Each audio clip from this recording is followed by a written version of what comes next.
Bismillahirrahmanirrahim. Assalamualaikum warahmatullahi wabarakatuh. Diberi M sifar negatif 1 dan N 2 sifar.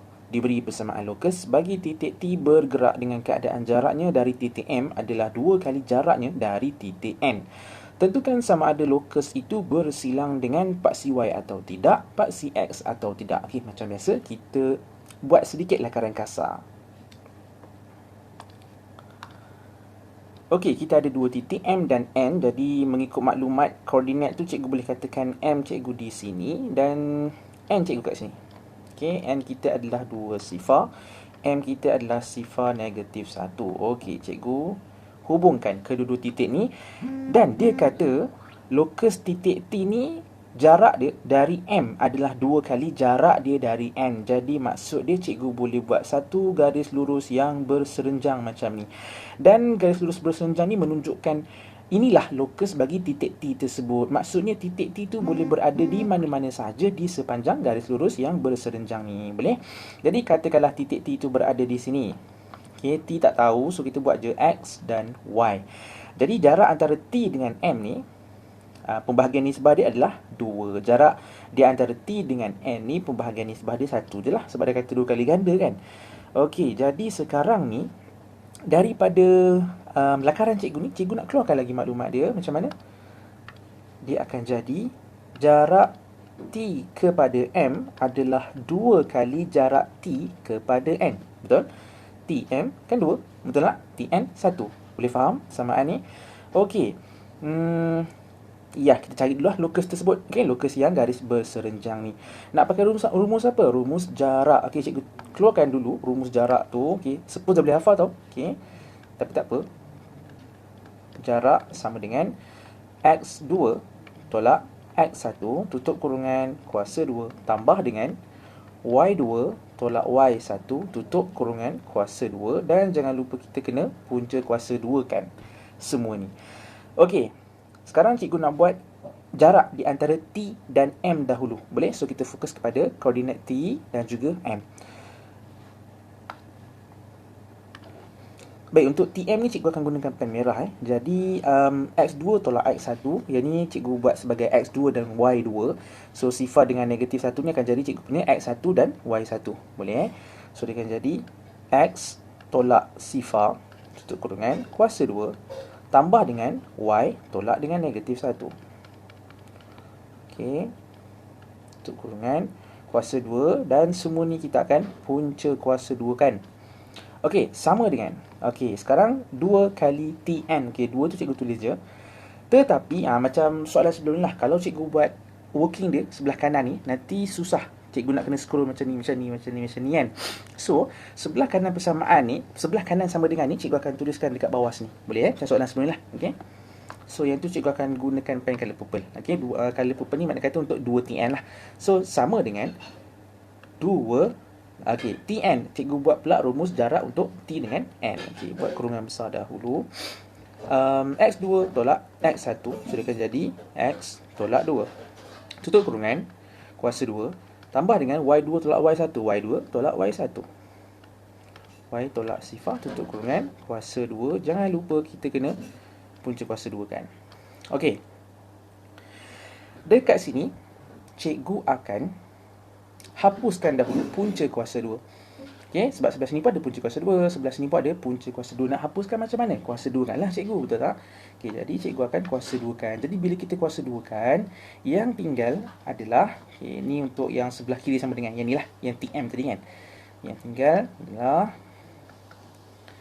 X tolak sifar sama lah dengan X, so boleh pemudahkan terus. Okey, so ni kan jadi X kuasa 2 tambah dengan Y tolak 1, dia akan jadi Y tambah 1 kuasa 2. Okey, sama dengan, okey, yang tinggal sebelah sini pula.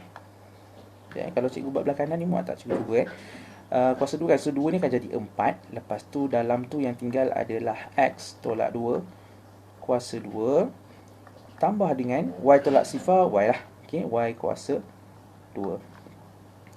Okey, dekat sini kita just kembang-kembangkan sahaja. So, dia akan jadi X kuasa 2 tambah dengan Y kuasa 2 tambah dengan 2Y tambah dengan 1 sama dengan 4 dalam kurungan X kuasa 2 tolak dengan 4X tambah 4 tambah Y kuasa 2. Okay. Lepas tu cuk kembangkan pula 4 ni dengan yang dalam-dalam ni. So X kuasa 2 tambah Y kuasa 2 tambah 2Y tambah 1 sama dengan 4X kuasa 2 tolak 16X tambah 16 tambah 4Y kuasa 2. Betul? Okey, kemudian kita pindah-pindahkan je lah. Okay, 4X kuasa 2 pindah sana jadi tolak. So X kuasa 2 tolak dengan 4X kuasa 2, kita akan dapat negatif 3. Allah buruknya. Kita akan dapat negatif 3X kuasa 2.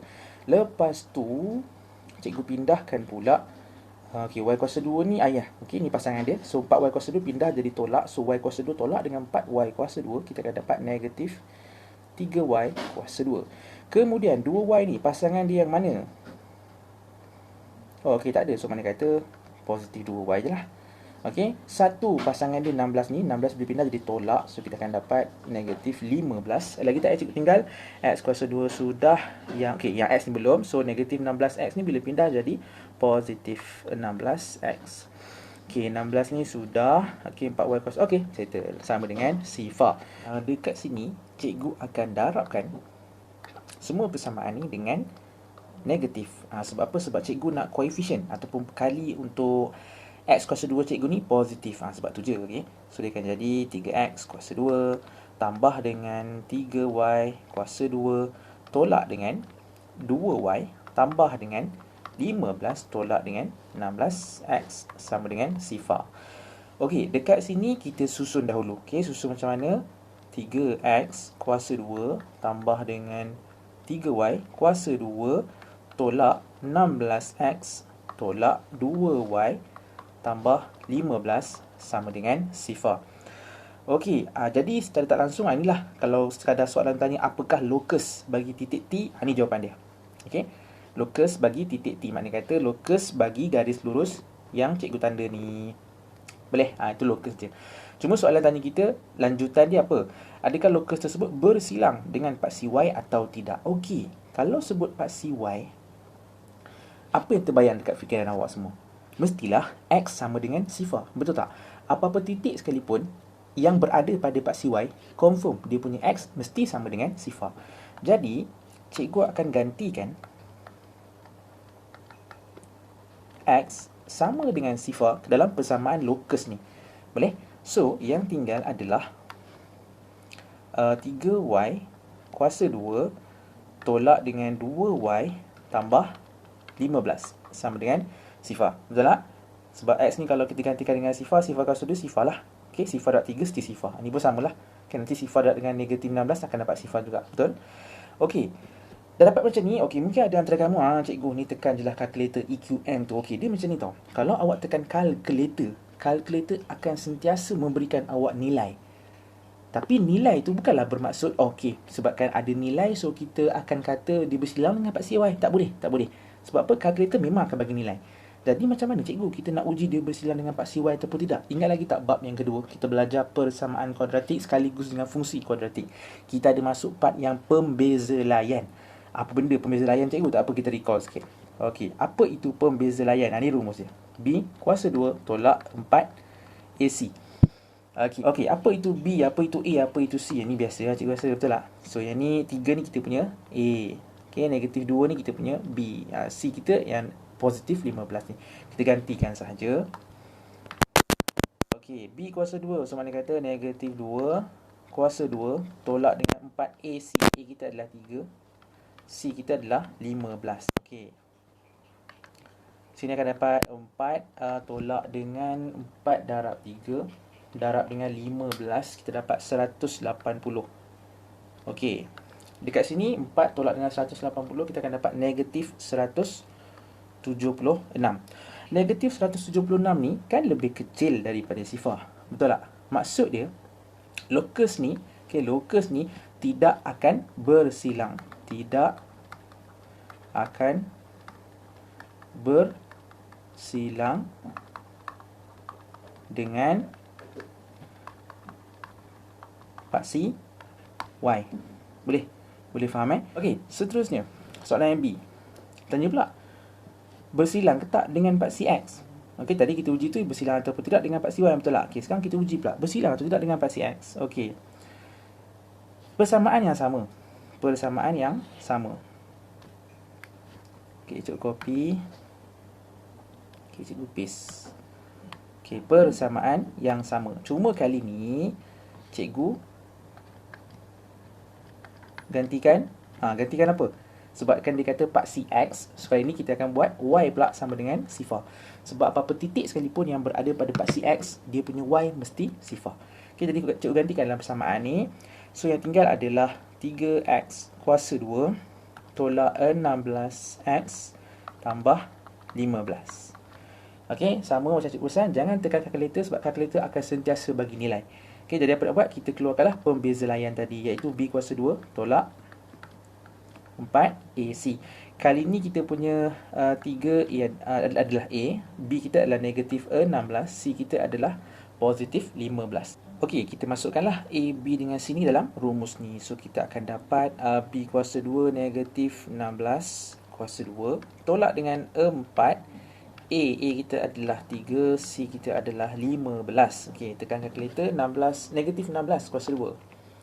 Kita dapat 256. Okey. Tolak dengan 4 darab 3 darab 15, 180.